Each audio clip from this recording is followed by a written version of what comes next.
So the topic is financial literacy among the middle-aged. So first I wanted to look up what middle age even was. My 14-year-old was very clear. It's age 49 to 51, because you live to be 100, and 50 is the middle.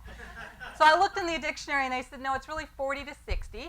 If you look online, it's 45 to 65, so maybe there's been some updating because of life expectancy. But that's who we're talking about.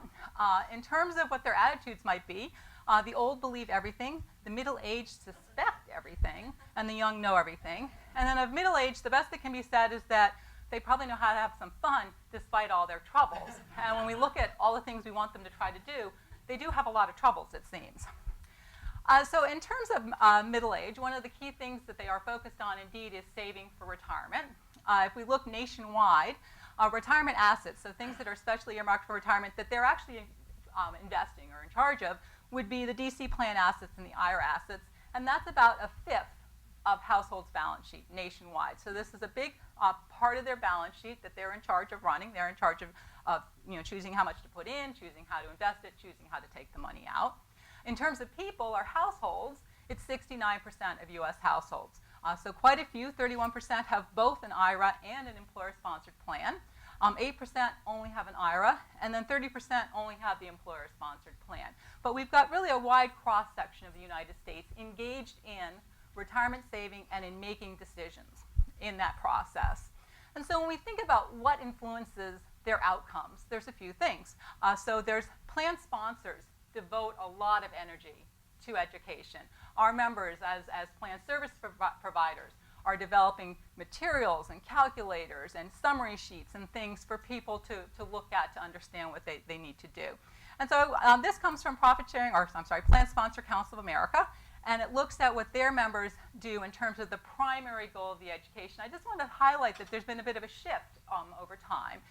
So looking at 2010 versus a decade ago, we start at the bottom. We see that back in 2000, increasing participation was one of really the primary things they wanted to do.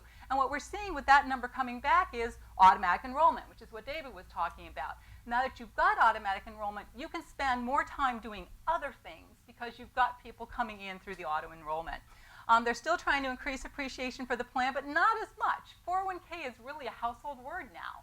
A decade ago, not as much. So you see that there's still some work there, but they're all still trying to increase deferrals, improve asset allocation, and sometimes they're just talking about plan changes. A category that wasn't even mentioned a decade ago is retirement planning. And we've got 14% of plans basically saying that retirement planning is their primary focus right now in terms of their education. Which brings me to another sort of decision point or junction point where we think about important decisions being made, and that would be the point of retirement. We've done some surveys around that, and what we find there is there's a lot of research goes on at that juncture. So in terms of thinking of financial literacy, in terms of reaching out to these households, they actually want to learn. They want to figure out how to do these big, important decisions.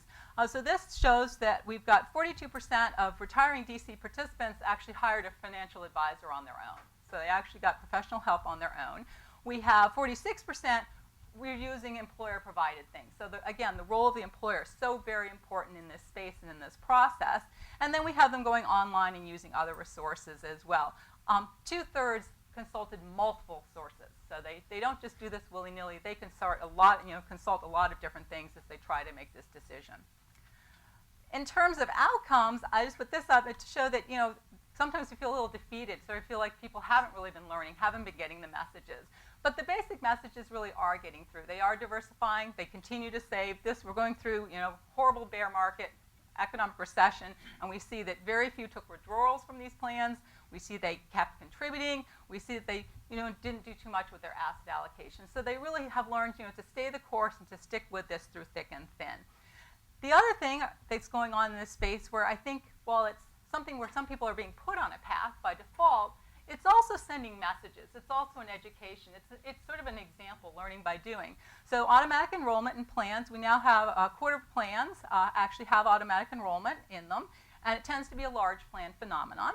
In terms of the design, or what's the message people are being told about saving, well, we now have more plans doing a 3% as the initial rate rather than something smaller back in 2005. it was 1 or 2% was higher. Now we've gone to just 15% do that lower rate. 58% are doing the 3%, which is the example given in the regs.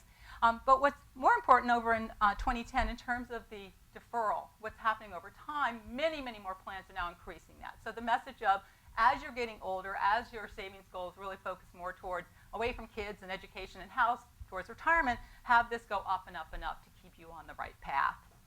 In terms of how you should invest, back in 2005, it was stable value or money market funds were quite prevalent as the default option. Now it's balanced investing. It's capital appreciation, it's growth in the capital as well as fixed income, a blend, and we have it rebalance over time. So you get the message of you don't tend this once, you need to think about it, it gets rebalanced over time for you. And so I think the lessons or the example being given in this space is a very good one for participants. So in terms of the research question, the question I have is a really hard one. Because it's hard to design or to do. What I really think the key question with automatic enrollment, we've looked a lot at who's sticking within a plan and who's getting out and what's happening to them there. The real key question is a whole bunch of people have started their career being auto-enrolled now. This is how they were introduced to this world. How are they going to behave going forward compared to the people who had to choose and do it on their own? So when they change jobs, are they going to get auto-enrolled again? So are they going to go from 3, 4, 5 to 6% and then new job, back at 3? Or are they going to learn and are they going to actually take the reins at some point? When they change jobs, are they going to be surprised at this big balance they've accumulated? Are they going to spend it on something or are they going to roll it over? And what lessons will we see? What will they do with that money? Because these were folks that sort of get defaulted in, and this could be a real pleasant surprise for them at changing jobs if they have this money. What are they going to do with it compared to the people who actively said, yeah, I'm saving this for retirement? And can we learn anything from how one individual reacts to different defaults? So to David's question of, did I choose the default because it was good for me, or did I just end up there for some other reason? And if you could track someone over time to see how they interact with the different plan designs, you might learn more about that interaction with defaults. So that's my big project of tracking someone through a career to see how these junctures change when you change jobs in this world where you could be auto-enrolled multiple times through your career. In terms of the other intervention, the other paper, it just made me think about, it was a very holistic approach. It was talking about debt and saving, and it just made me think about, well, what are the different focuses that households have? Varies with age in terms of what they're saving for, varies with income. So just looking to the far right there, we see that, for example, among my lower income older households, 25% of them say their primary goal was saving for retirement. It goes up to 56% when you look at the more higher income. Liquidity, much more important to lower income households than higher income households. So just as you're planning interventions or planning to talk to them, recognize the range of issues that these folks are dealing with. And the other thing to recognize is that things do happen and people do react. And so you want to be poised to be there when the question comes up or when the thing happens. So when Kramer goes on TV and shouts about the stock market, all the 401k participant lines get phone calls because he said X, Y, or Z. Or when the stock market does what it did in 2008, which hadn't happened since 1931, you're going to hear from people, and people are going to want to be reassured and want to have an idea of what to do. So this was a survey we did just asking people, did you do something in the wake of the financial market crisis? And we asked them about, did they change their saving amount? Did they change their investment strategy? Or did they move their retirement date? So these are ways you can deal with this hit. And we found that there indeed, some folks moved or adjusted their plans because of what the stock market had dealt them. So folks do interact, and folks will reach out for help at those junctures. So in terms of the questions with respect to health checkups, my thoughts there were really, how can financial services providers take advantage of timing? And so this is beyond, there were scheduling issues of getting people to come into the credit union. This is talking about if you're there at the right time with the right juncture, when it's either a life cycle decision that they're making or the market has done something to them, will you get better results? Is there a way to, because of scheduling issues and because we're busy and to this point of standardizing, a way to do more of this online so that folks can do it on their own schedule, on their own time frame, and where action is more likely? If I get a participant statement through the mail, I have to go online to go change my asset allocation, whereas if I'm online to begin with, it would be much easier for me to react to it.